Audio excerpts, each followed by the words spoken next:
You kneel on stone that never warms. The floor sweats cold through your thin shift. Candlelight wobbles against the walls, bending shadows into long fingers that creep toward your knees. Someone has scrubbed the room with vinegar, sharp enough to sting your eyes, but it cannot erase the older smells, iron, smoke. Dried blood worked deep into the mortar like a memory the building refuses to forget. A priest clears his throat behind you.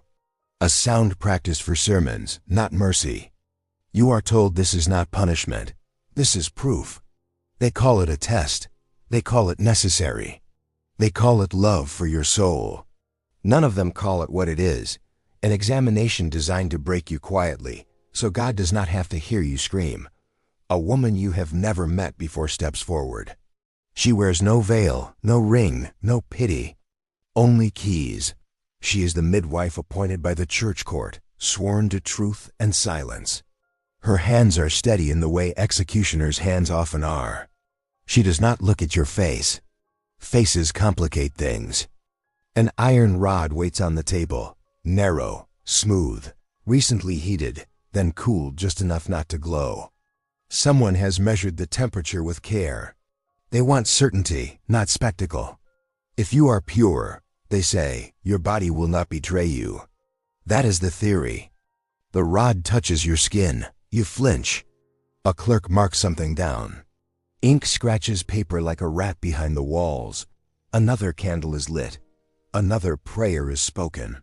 Your name is said only once, and then never again. From this point on, you are evidence. Outside, the church bell tolls for noon. Time keeps moving. It always does. That is one of its cruelties. This ritual has many names depending on where you are standing. Trial by virginity, trial by inspection, trial by God. But the core promise is always the same. Your body is a document, and they believe they know how to read it. They are wrong. But being wrong has never stopped them before. In medieval Europe, especially between the 12th and 16th centuries, virginity was not a private state. It was public property, a resource, a moral currency that could be inspected, certified, traded, or destroyed in the name of order. Purity was supposed to be invisible. Instead, it became something they tried to measure with tools. You are told to relax, as if fear has an off switch. The iron moves. Pain blooms sharp and humiliating, not the noble pain of martyrdom, but the small animal pain of being pinned and prodded. Someone mutters Latin. Someone else coughs. No one stops the test. This is the moment where stories usually cut away. This is where history books clear their throats and say procedures were conducted. This is where footnotes do the screaming so the main text can sleep at night.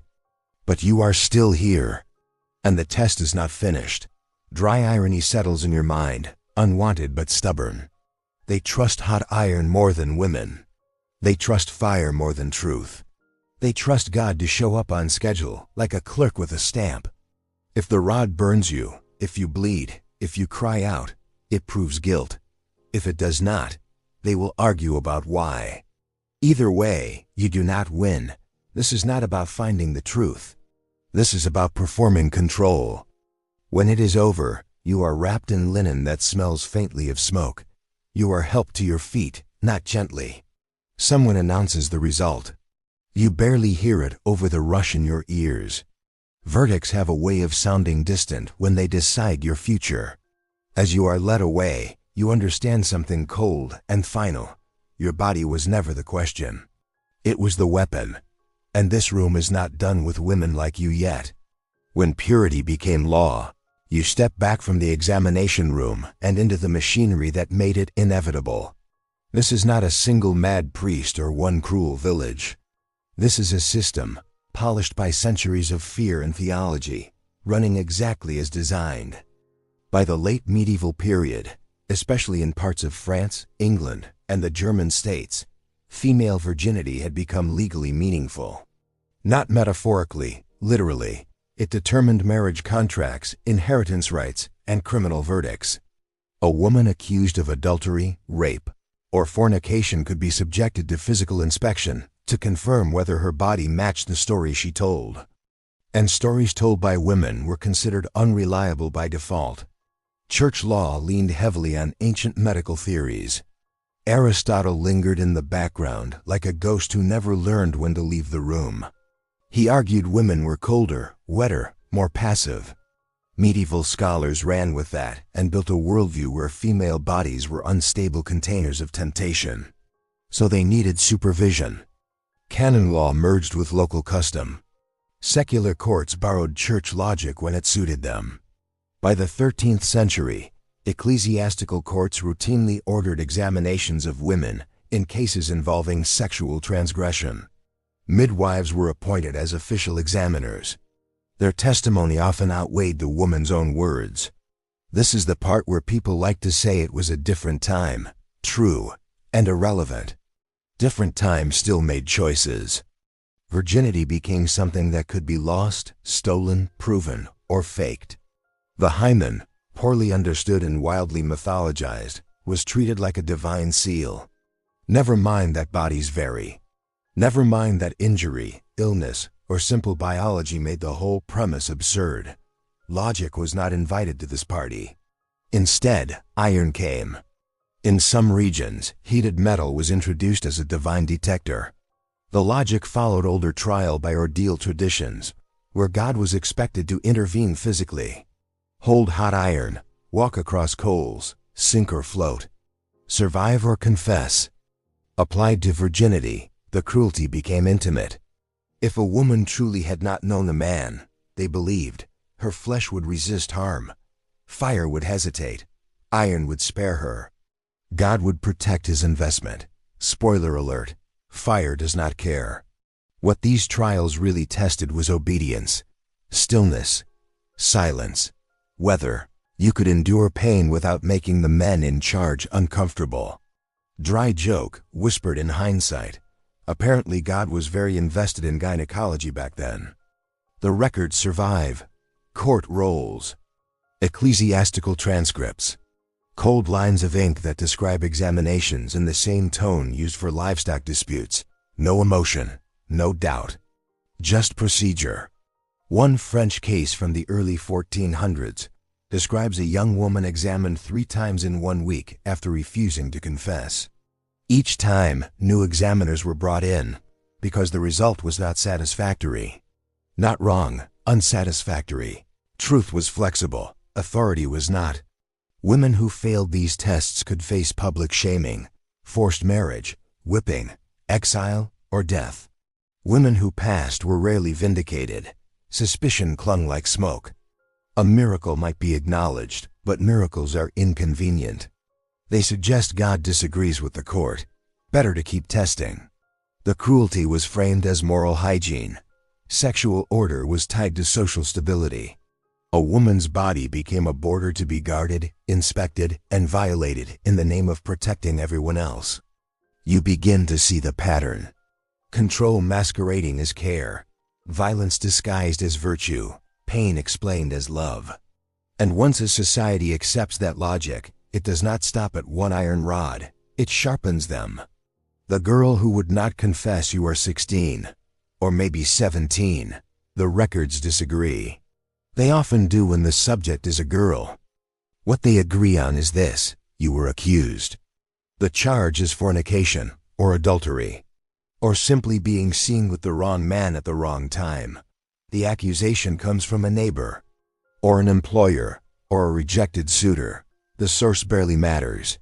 Once spoken aloud, it takes on a life of its own. You deny it. That is your first mistake. The court summons you to a stone hall that smells of damp wool and old breath. Men sit elevated as if height equals wisdom. A priest asks if you will confess and spare yourself examination. You say no. Your voice shakes, but it holds. They order the test. 2 midwives are assigned. Experienced, respected, women who survived by aligning themselves with power instead of challenging it. They inspect you by touch and sight, fingers clinical and impersonal. They exchange looks you cannot read. Their verdict is uncertain. Uncertainty annoys judges. So the iron is brought. The clerk notes the date, the weather, the fact that you tremble. as if that detail might be important later, as if fear disqualifies truth. They tell you to pray. You do. Hard. Not for innocence to be proven, but for the pain to end quickly. You promise things you will never remember making. The iron touches you. You scream. Someone sighs. That sigh is worse than the pain. It says this outcome was expected. It says you have inconvenienced them by hoping otherwise. Afterward, you are told the result is clear. Your body reacted. Therefore, you lied. Therefore, you are guilty. The logic is airtight if you never question the premise. They sentence you to public penance, barefoot procession, confession before the parish. Your name attached. Instead, you learn. You learn which alleys are safe, which women will still meet your eyes, which herbalists understand pain without asking why you have it. You learn how to keep your head down and your rage quiet. At night, you dream of iron melting. Dry thought, years later, if purity could be burned away, it must never have been very sturdy to begin with. You never confess. Not really. You say the words they demand, but they do not belong to you. They float above your life like ash. Your story becomes a warning told to other girls. Obey, or this will happen to you. Keep your legs closed.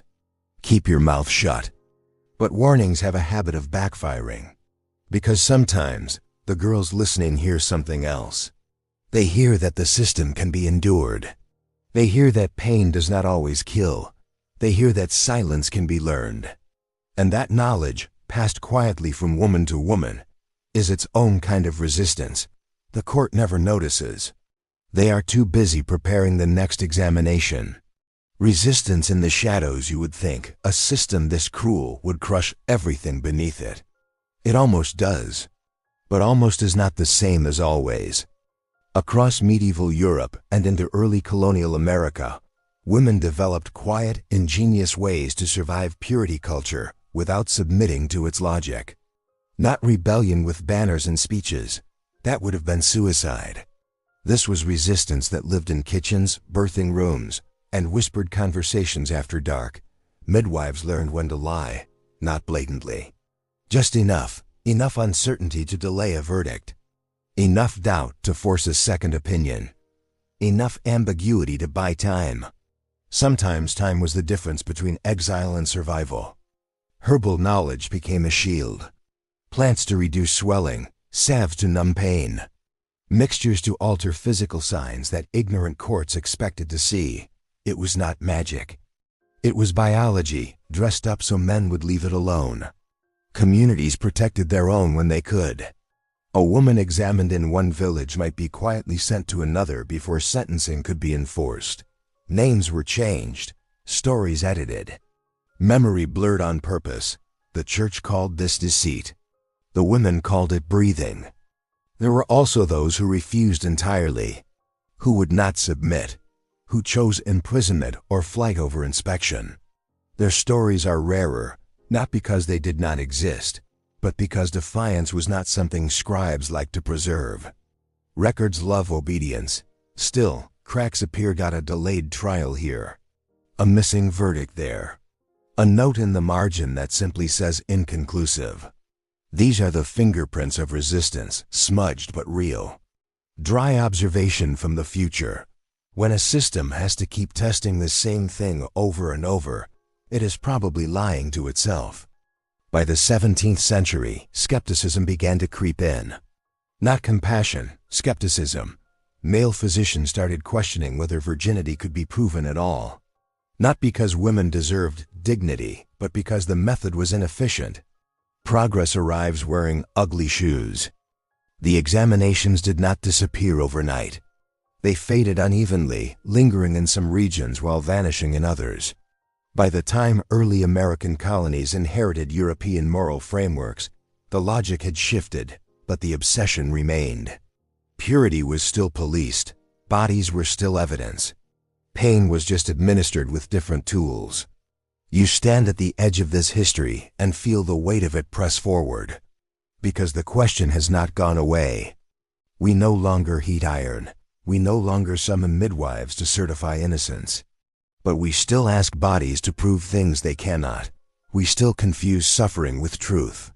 We still punish people for failing tests that were designed to be failed. So here is the haunting part. If those women were examined to prove they were pure, what are we still asking people to prove now? And what quiet violences have we simply renamed? The science of ignorance. You might expect ignorance to look chaotic. It doesn't. In medieval Europe, ignorance wears robes, cites authorities, and speaks in confident Latin. It has footnotes. It has rules. It has men who insist they understand your body better than you ever could, despite never living inside one. The obsession with virginity leaned heavily on bad science that refused to die. Ancient medical texts were treated like scripture. Galen, Aristotle, later, commentators who copied errors with devotion. They taught that the female body was porous, impressionable, morally reactive. That sexual activity physically reshaped you in obvious, readable ways. That chastity left marks. That sin left scars. None of this was proven. It was repeated. The hymen became the star of this fiction. Not as a biological structure with natural variation, but as a mythical gate. Closed meant pure. Open meant ruined. The idea survived despite constant contradictions. Girls injured in childhood.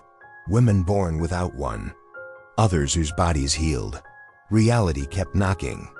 Doctrine kept the door shut. Examinations became more invasive when certainty failed, more painful, more humiliating. When bodies refused to conform to theory, theory punished bodies harder. Dry aside from the future.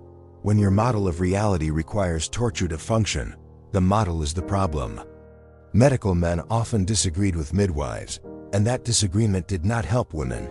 It usually meant another test, another opinion, another set of hands. The question was never whether the test made sense, only whether it had been thorough enough. This is how ignorance survives. It reframes failure as insufficient cruelty. By the late medieval period, you can feel the tension building. Knowledge is expanding slowly. Anatomy is being studied more closely. Autopsies happen. Drawings improve. But sexual morality remains frozen in fear. So the gap widens. You start to see how dangerous certainty can be when it is unearned. Because the people holding the iron are not confused. They are convinced. And conviction, paired with power, does not need truth to function. It only needs silence. Which brings us to the men who watched all this happen and told themselves it was necessary. Men, morality, and manufactured fear stand behind the judges for a moment. Look past the candles. Past the women kneeling. Past the iron cooling on the table. Look at the men who built this world and ask the uncomfortable question. What were they so afraid of? The answer is not sex. It is loss of control. Female sexuality threatened inheritance lines. A child born outside sanctioned marriage disrupted property, lineage, and legitimacy. That fear had economic weight, political weight, religious weight. It is much easier to police bodies than to accept uncertainty. So women's chastity became a public good, something to be guarded aggressively, even violently. A woman who could not prove purity threatened the entire structure, at least in their imagination. Men wrote sermons warning that unchecked female desire led to chaos, cities falling, kingdoms rotting, God withdrawing favor. This was projection dressed up as prophecy. Dry truth. Blaming women for male anxiety is one of history's longest-running traditions. Virginity trials reassured men that someone was in charge, that borders were secure, that God was still watching and approving. The pain inflicted was not a side effect, it was the proof. Because suffering meant seriousness. These trials also served as warnings, not just to women, but to men who might step outside sanctioned relationships. Sexual order was enforced through spectacle, through fear, through the knowledge that someone else's body could be destroyed to maintain the illusion of stability. It worked for a while. Some even believed it sincerely. Others benefited too much to care. The tragedy is not that these men were monsters. Many were ordinary, educated, loving fathers, pious husbands. The system did not require cruelty from everyone, only compliance. And compliance was easy when the suffering was not yours. You notice something else when you read the records closely. Men accused of sexual wrongdoing are rarely examined. Their bodies are not tested for truth. Their desire is assumed. Women's denial is doubted. That asymmetry is the quiet engine of the entire system. Which raises another question. If purity was truly sacred, why was it enforced almost exclusively through violence against women? The answer is simple and ugly, because the test was never about morality. It was about power proving it could reach inside you. And once power learns that trick, it rarely forgets it. The next section takes us across an ocean where the logic survives even as the rituals change. The New World, Old Chains. You might expect the Atlantic crossing to wash some of this away. It doesn't. Early American colonies inherit European sexual panic wholesale. Puritan New England, in particular, brings an obsessive moral surveillance that rivals anything from the Old World. The tools change. The mindset does not. Virginity examinations are less formal, less ritualized, but no less damaging. Accusations of fornication, bastardy, or premarital sex lead to interrogations, physical inspections, and forced confessions. Community elders replace priests. God still watches closely. Women accused of impurity are questioned publicly, examined privately, judged collectively. The community becomes the court. The obsession with proof remains. Midwives are again pulled into the system, their authority weaponized. Their words carry weight. Some comply, some resist quietly. Some walk a razor-thin line between helping women and protecting themselves. Iron is less visible here. Shame does more of the work. Public punishments. Stocks. Scarlet letters sewn onto clothing. Forced declarations before church congregations. Confession as theater. The test becomes social rather than physical, but the result is the same. A woman's body is no longer her own. Dry irony from the future. Freedom arrived early. Apparently dignity was back-ordered. What makes the colonial version especially cruel is its intimacy. Small communities. Everyone watching. Everyone remembering. There is nowhere to disappear. No neighboring village to flee to quietly. Resistance still exists. It always does. Women lie strategically. Communities protect certain daughters. Some ministers look the other way. Records go missing. Birth dates shift conveniently. Survival requires creativity. But the pressure never fully lifts. Because sexual control is baked into the social contract. By the 18th century, scientific skepticism grows louder, but moral panic keeps pace. Tests fade. Judgments remain. The spectacle softens. The consequences endure. You begin to understand something chilling. Systems do not need the same tools forever. They only need the same fear. And fear adapts. Which brings us to the final, uncomfortable mirror. The question that never died. Stand here with all of it. The iron, the midwives, the judges, the whispered resistance. The centuries of pain dressed up as protection. Now look around. We like to believe we outgrew this.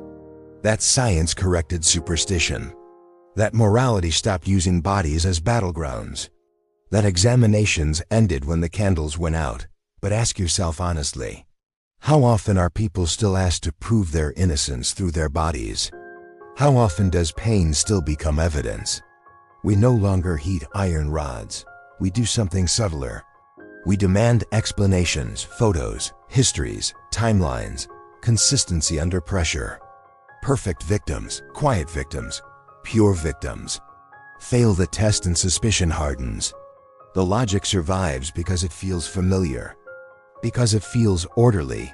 Because it gives power somewhere to land. The women who endured virginity trials were not naive. they knew the tests were lies. They endured them anyway because survival required it. Their resistance was not loud, but it was real. It lived in memory, in warning, in refusal to forget. Their stories were meant to vanish. They didn't. So here is the unresolved question that history leaves us with. If purity tests were never about truth, only control, what modern rituals are doing the same work now? And whose bodies are still paying the price for our need to feel morally certain? The iron is gone. The examination room is not. When the records go quiet, there is a moment in every system of violence when the paperwork thins out, not because the violence stops, but because someone decides it should no longer be written down so clearly. By the late 18th and early 19th centuries, explicit virginity trials begin to disappear from official court language. You will not see iron rods listed as evidence as often. You will not see detailed descriptions of examinations spelled out line by line. The tone shifts. The ink gets careful. This is not mercy. This is embarrassment. Medical knowledge has advanced just enough to make the old claims look foolish. Enlightenment thinkers scoff at superstition in public while quietly preserving the same moral anxieties in private. The idea that virginity can be physically proven becomes harder to defend without sounding medieval. So the system adapts. Instead of examinations, there are character assessments. Instead of iron, there are witnesses. Instead of physical pain, there is social suffocation. A woman's past becomes the test. Her reputation, her tone, her clothing, her willingness to cry on cue. The body is still evidence. It is just read differently. Court records begin to use phrases like known to be chaste or of questionable virtue. Those words carry more weight than any heated rod ever did. They are harder to fight. You cannot heal from them. You cannot point to scars and say, look what they did. The violence becomes atmospheric. In early America, this shift happens fast. Sexual regulation moves into community surveillance. Gossip becomes law's understudy. Ministers preach restraint while courts quietly punish deviation. A woman does not need to be examined if the town already agrees she is suspect. Dry observation. When everyone is watching, no one has to touch you to hurt you. This is also when resistance becomes even quieter. Women learn to curate their lives like performances. They manage impressions. They control what is seen, what is hidden. Desire does not disappear. It just goes underground. Lovers meet in woods, not bedrooms. Pregnancy is concealed. Infanticide trials rise not because women are more cruel, but because the cost of being discovered has become unbearable. Purity culture always produces the behavior it claims to prevent. The irony is thick enough to choke on. Men still escape most scrutiny. Their reputations bend instead of break. Their mistakes are framed as lapses. Women's mistakes are identities. You can trace this logic forward without much effort. The language changes. The fear does not. The records go quiet, but the pressure remains constant, humming beneath the surface like something alive. The test no longer needs a room or a priest. It lives everywhere. And once a test becomes invisible, it becomes much harder to challenge. Because how do you fight something everyone insists no longer exists? That is the real legacy of the trial by virginity. Not the iron, the normalization of doubt. The examination never ended. Here is the uncomfortable truth history leaves in your hands. Trial by virginity did not fail because it was disproven. It failed because it became inefficient, too obvious, too messy, too difficult to defend out loud. So it evolved. You are no longer dragged into candlelit rooms. No iron waits on a table. No midwife takes notes while men look away and pretend this is holy. But the logic is still familiar. Prove you did not want it. Prove you are telling the truth. Prove you lived correctly before this moment. The burden never shifted. It only learned new disguises. Modern systems still ask for purity in exchange for credibility. Not sexual purity alone. Emotional purity, behavioral purity, moral cleanliness. Any deviation becomes suspicion. Any inconsistency becomes evidence. Drive thought from the present. Somehow, the test is always harder for the people already bleeding. What makes the old trials so haunting is not how alien they are. It is how recognizable they feel. The women who endured them understood something we are still learning. That systems obsessed with purity are never satisfied. That pain will always be rebranded as protection. That morality enforced through fear will always need victims. They also understood something else. That survival does not always look like victory. Sometimes it looks like endurance. Sometimes it looks like memory. Their names rarely survive. Their voices were filtered through clerks and courts and men who did not believe them. But their experience left a mark deeper than any iron ever could. It changed how societies learned to doubt women. It taught institutions how to demand proof without offering trust. It built rituals that look reasonable on the surface and brutal underneath. So here is the final question history refuses to answer for you. If we claim to be more enlightened now, why do our tests still feel so familiar? And if the examination room never truly disappeared, who is standing in it today? You step out of the stone hall at last. The candles gutter out behind you, the iron cools. The records are filed away, neat and bloodless, as if nothing human ever passed through those pages. History does what it always does. It tidies up the crime scene and calls it tradition. But you carry it with you. That discomfort is the point. History is not here to reassure you. It is here to warn you. Because the moment we stop recognizing these patterns is the moment they return with better excuses. And if you want more stories like this, the ones history tried to bury, the ones that still echo into the present, subscribe to the channel.